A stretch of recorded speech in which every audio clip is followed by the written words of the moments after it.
Am I dreaming? Have the Minnesota Twins really won a season series with the New York Yankees for the first time since I was in junior high? How did this all happen? And how can the Twins complete a sweep of the series on Wednesday afternoon? All this and more on today's Locked On Twins. So sit back, buckle up, and get comfortable because Locked On Twins starts now. You are Locked On Twins, your daily Minnesota Twins podcast, part of the Locked On Podcast Network, your team every day.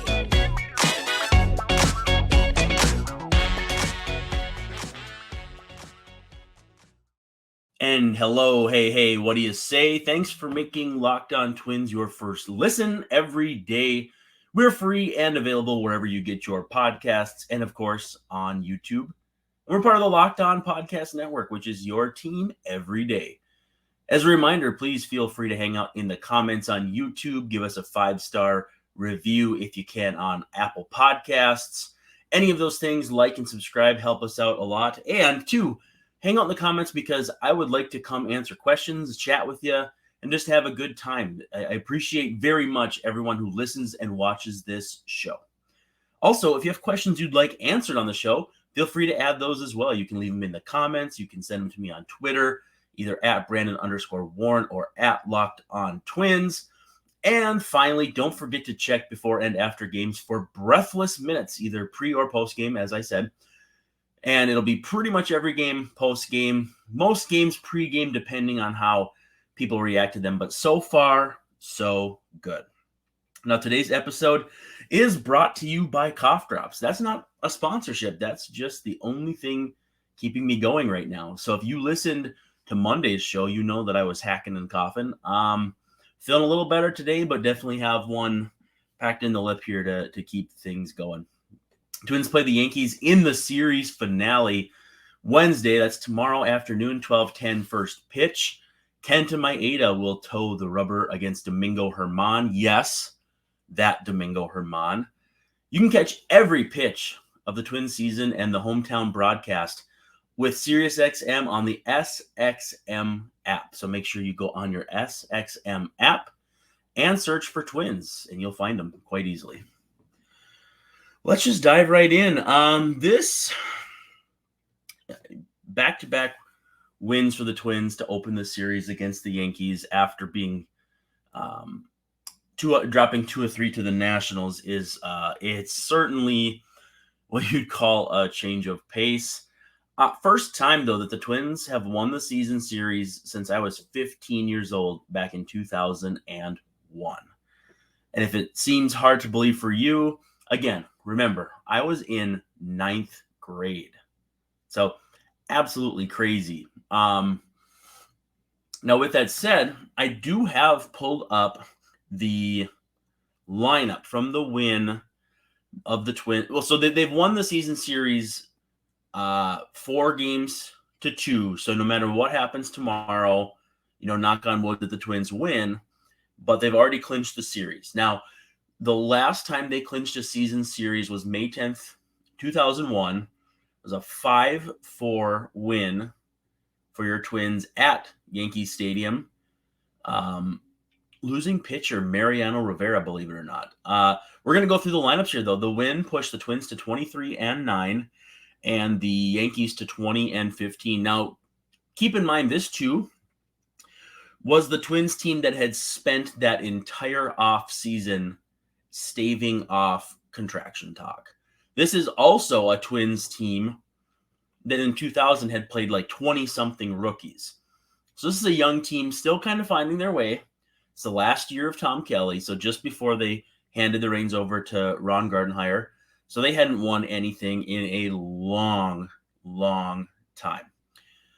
So that day, the Twins lineup looked as such. Christian Guzman played short and led off. Luis Rivas at second and playing second. Matt Lawton in right. Corey Koski at third. Doug Minkiewicz, old Dougie Baseball, at first. Chad Allen in left, who was spelled late in the game by Jock Jones.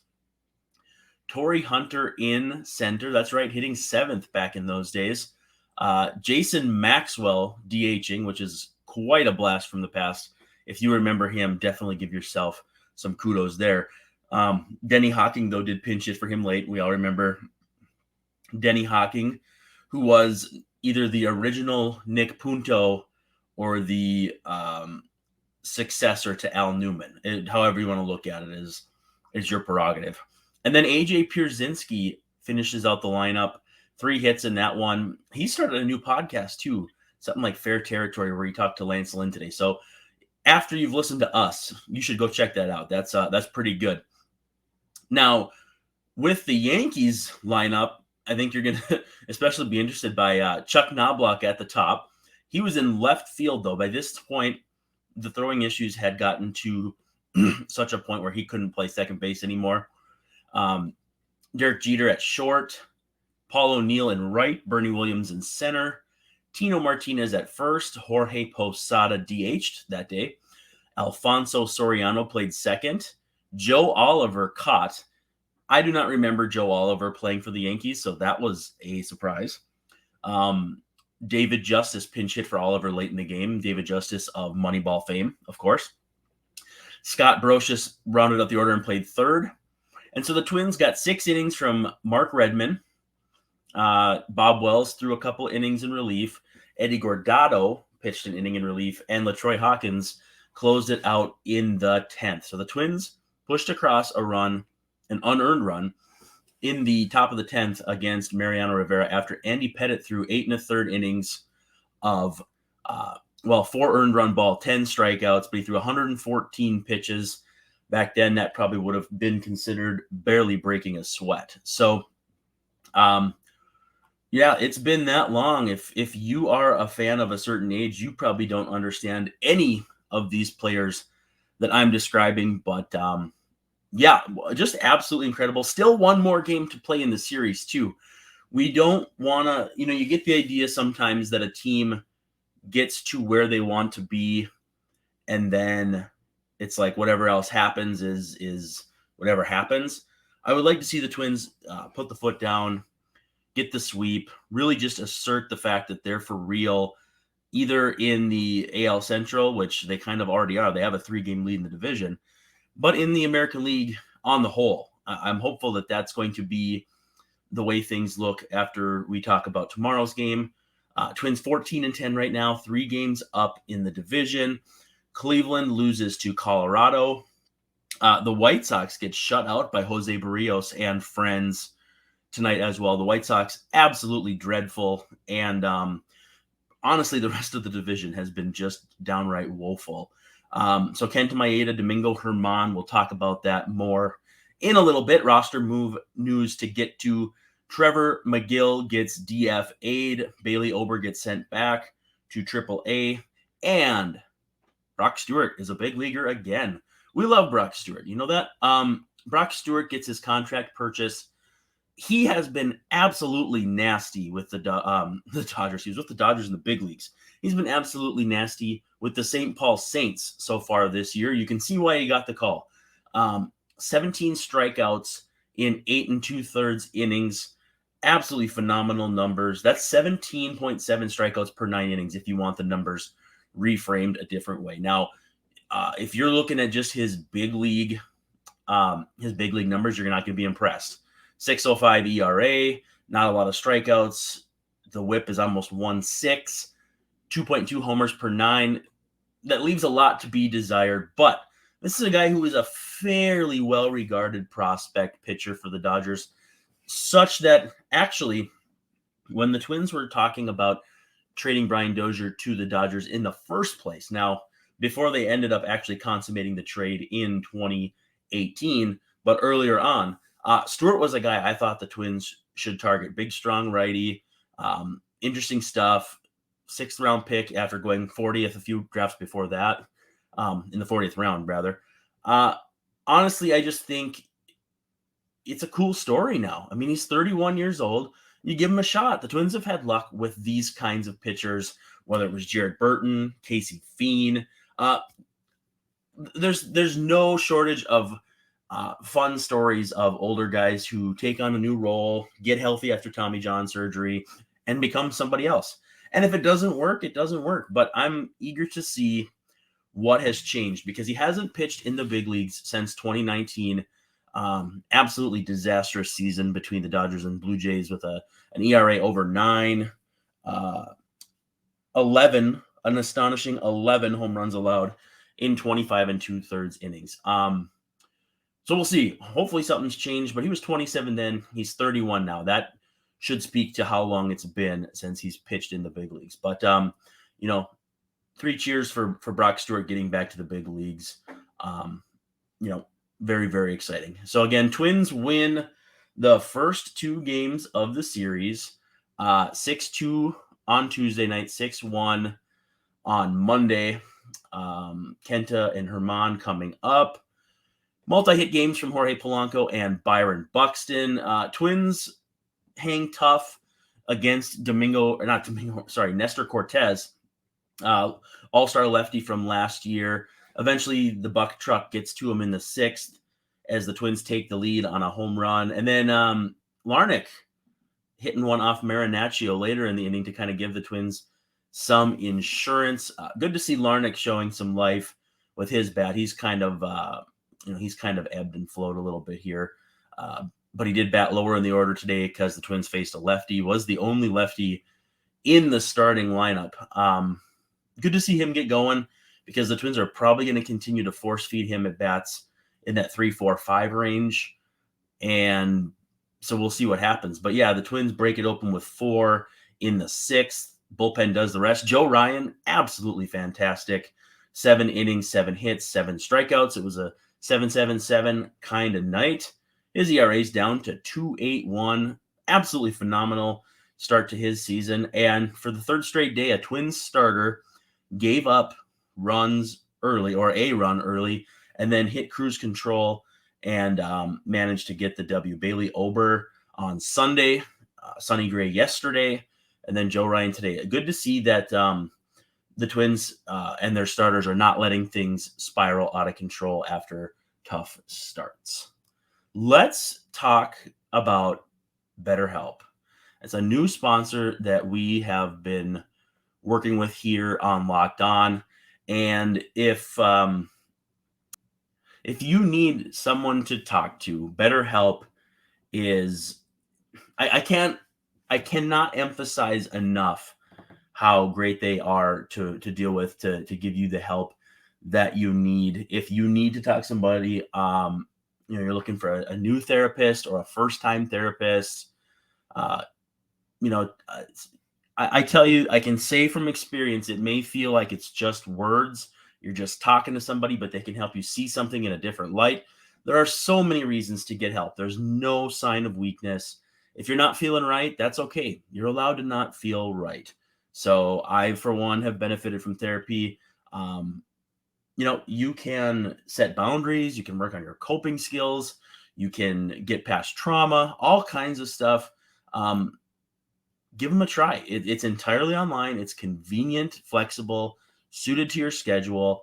But you just got to fill out a brief questionnaire, and you'll be assigned a therapist. And you can switch therapists for free anytime you want. If it's not working for you, you just tell them you want to switch it up. So you can discover your potential with BetterHelp. Visit BetterHelp.com/LockedOnMLB today to get 10% off your first month. That's BetterHelp, HELP.com/LockedOnMLB.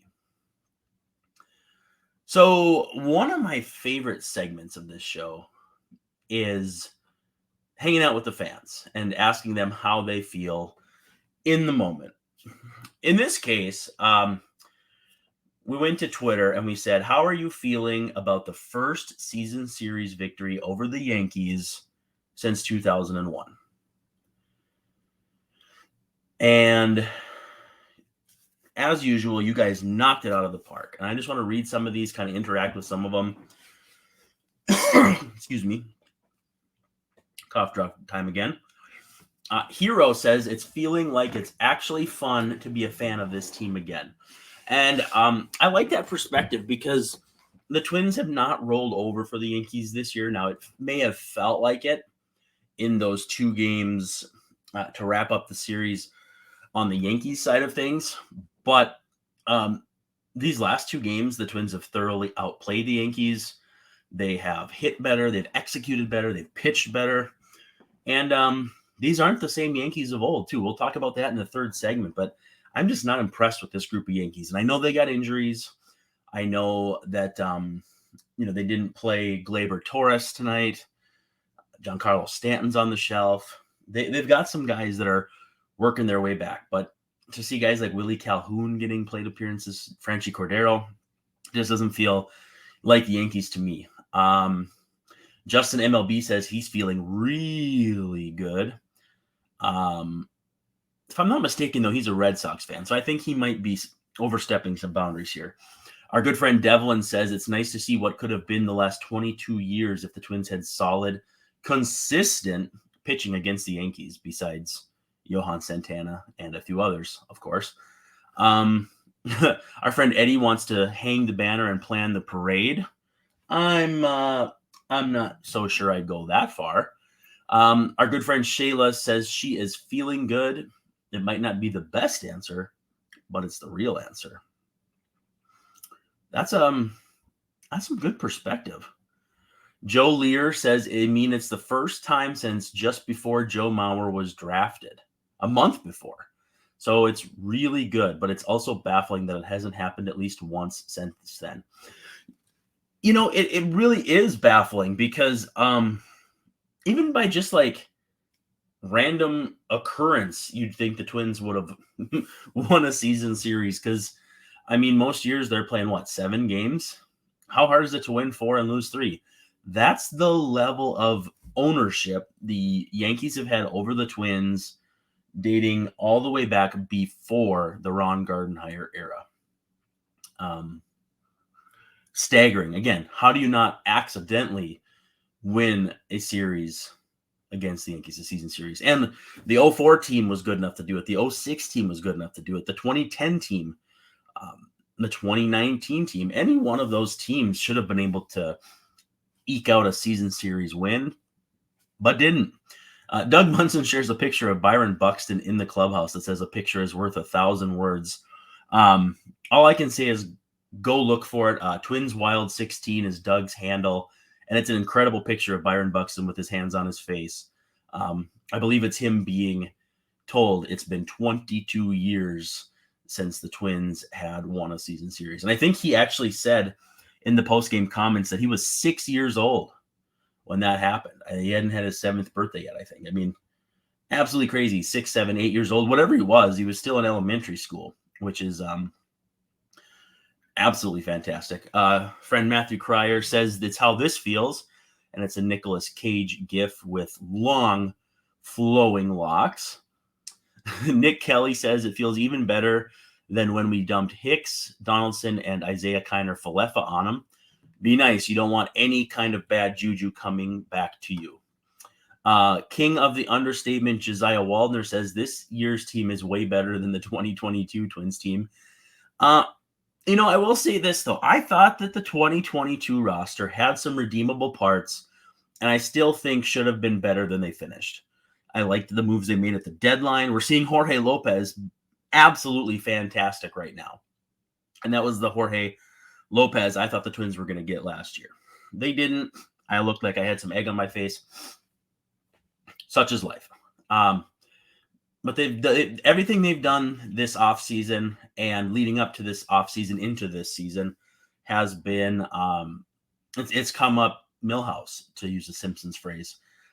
It's absolutely come out. The Twins have come out about as good as you could expect. Again, the rest of the division stinks, but if you can put some space between you and the rest of the division early in the season, it gives you a buffer zone for, having a couple weird games against the Washington Nationals, for instance.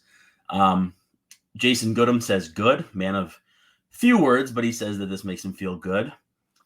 Rocco Raldelli, I'm pretty sure that's a pseudonym, says this team is going to be special. Our good friend Greg Masterson says it's awesome that the Twins finally took a series against the Yankees, a season series, but man, does it feel hollow with the Yankees lineup as bad as it is right now, I'm sure they regret trading Clint Frazier and Miguel Andujar. I love that reference because for the longest time, every time the Yankees wanted to trade for somebody, that was what they offered. Clint Frazier and Miguel Andujar. The quintessential, we don't want them, you take them, but give us something good for them. And now Clint Frazier has been Jackson Frazier. I don't know if he's back to Clint or not, but he's bounced around, hasn't stuck anywhere in the big leagues. And Andujar has dealt with injuries and just hasn't really taken off for him. But fun callback there. Our friend Tom uses the "It's been 84 years" gif from Titanic. Absolutely hilarious reference. And it's how it feels. I mean, I was in junior high when that happened. I have been married for more than a decade. I have 2 children. I live in a home. I don't live at home anymore with my parents. Like, so many things have happened in my life since that happened. What I should have done was tried to track down a picture of what I looked like in 2002, because it wasn't like this, Jack. It wasn't like this at all. So it really is great. Our friend Josh says he says just about how Buck felt in that interview after the game. He was stunned. He was literally 3 months from being born. So our friend Josh wasn't even born yet when this happened. So he was absolutely thrilled. He saw it in person, he said. Our friend Ellie said, well, it's the first one I can remember, so good. Yeah, I don't need to hear, though, that you guys are that much younger than me. All kidding aside, though, for a lot of fans, this is the first time they've seen the Twins really do anything to the Yankees. And if you think back to 2001, the Twins have been so bad since 1993 that, this is the first time they've done anything to the Yankees. Well, and then the Yankees were bad. So, I mean, this might be historical when you think of how these two teams have matched up in the past. This is probably some of the best baseball they've ever played against a competent Yankees team. Not very, very good, but competent. Confused Twins fan says they have to win a playoff game this year, right? Big man upstairs, we hope so. So we'll see. But I'm feeling pretty good about this team. I was this offseason. I was coming into this season. And I got a lot of grief from Guardians fans, from White Sox fans, and even from Twins fans saying, "Oh, with what pitching are the Twins gonna, compete?" And I think we all see what pitching they're going to use to compete. Just a few more here. Mr. Boo says, "Pretty good. I became a real fan during the 2002 playoffs, and that seems like a really long time ago." Well, quick hint, because it is. So the fact that I've never seen a season series win against the Yankees until now is wild. Tim Reiswig calls it banner-esque. Aaron Weiland says the season is over, but in a good way. And One Man Wolf Pack says it's okay, but a playoff series win over the Yankees would be unbelievable. Actually, one more. Our friend Keanu Fanboy says Pablo Gray and Ryan are all about to split the Cy Young. I think we can agree on that there will be a 3-way tie for the Cy Young Award between 3 Twins pitchers. That's indisputably true. Let's talk about So Rare for just a second. It's a revolutionary fantasy baseball game and marketplace. It turns fans like you into owners with officially licensed digital cards featuring all your favorite players. The brand ambassadors are Juan Soto and Julio Rodriguez, so 2 of the most exciting young players in the game. So the more you win, the more you advance, you get better cards, you face next level competition. It basically just a fun game that you continue to progress in, just like any other game. And all you got to do, go to sorare.com, draft your team, set your lineup, and start competing today. You can win all kinds of epic rewards, real life, awesome rewards. There's jerseys, there's experiences, there's all kinds of fun stuff, and VIP experiences like meeting MLB stars. So depending on the competition, your prizes may vary, but what more can you ask for from a game you don't have to pay to play? So just absolutely phenomenal. So much fun. Go to sorare.com/lockedon. That's spelled SORARE. So rare.com. Draft your team full of free player cards, set your lineup, and then start competing today. Get your team better and see where you can end up. Again, that's sorare.com/locked-on to start playing today. All right, we come down the home stretch. It is Maeda and Domingo German in the series finale tomorrow afternoon. You can catch them on SiriusXM on the SXM app. Get your hometown broadcast with Corey and Danny. And make sure you hang out with them. Go on your SXM app, search Twins, and there you go. That's the easiest way to get it if you want to put it in your earbuds or on your headphones. If you can't catch the ball game on TV, Corey and Danny do a phenomenal job. Also, too, thanks for making the Twins, your Locked On Twins, your first listen every day. If you're an everydayer, make sure you check us out Wednesday. We'll have a full recap of the Yankee series, knock on wood, a sweep, and then we'll get you ready for the Royals because it's 4 with the Royals, a Royals team that is very much in transition. But before we get to that, let's talk about this Maeda and German matchup. German faced Toronto in the interim, so he's not having back-to-back starts against the Twins, but 2 of 3, and 6 innings, 4 earned runs, 2 homers against them. The Twins game's looking like the outlier for his season. So he's made 4 appearances, 4.50 ERA, 25 strikeouts in 20 innings. But look at how this goes. So in his the only game that the Yankees have won that he started was against the Twins.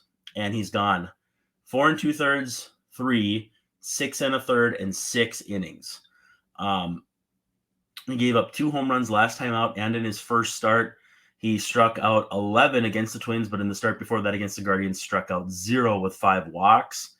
Only 6. Well, I shouldn't say only 6 strikeouts in 6 innings against the Blue Jays, but it's still not like 11 strikeouts. In 6 1/3 against the Twins at Yankee Stadium back on Saturday the 15th. So, what Domingo German are the Twins going to see? Will there be any weirdness from the whole rosin and all that stuff? I don't think there will be, but the added layer of weirdness is that Max Scherzer was suspended, not only ejected, but suspended 10 games for a somewhat similar violation. We can't say that we know for sure how similar, but just strange. Here's something I don't understand. How is this Yankees lineup, the bottom of this lineup, this bad? Now, if we go to their payroll page, the Yankees' estimated payroll on Roster Resource is $273 million. By comparison, the Twins are 157, so it's 120 more. And yet the Yankees' bottom of their order looks like, this is against a righty, you got Willie Calhoun, Franchi Cordero, whoever's catching, whether it's Trevino or Higashioka, Oswaldo Cabrera, Aaron Hicks is hitting down there. I do not understand how a team paying that much money in payroll has that bad of a bottom half of the order. And again, I know guys are injured. Donaldson, Bader, Stanton. And they'll eventually get back Carlos Rodon, we think. Severino, Montas. They have lots of guys on the injured list. It's probably as bad or worse than the Twins have it. And maybe that's to the benefit of the Twins that they are getting the Yankees out of the way when they do now. But I cannot fathom a Yankees team this shallow. And the Twins need to take care of business on Wednesday. It's very obviously a must-win game. If you can't see me winking on the screen because you're listening, please trust that that's sarcastic. But yeah, this Yankees lineup is very top-heavy. And outside of Aaron Judge, it's decent. I mean, it's all right. Josh Donaldson was a mess before he went down. I like DJ LeMahieu. He's plenty good player.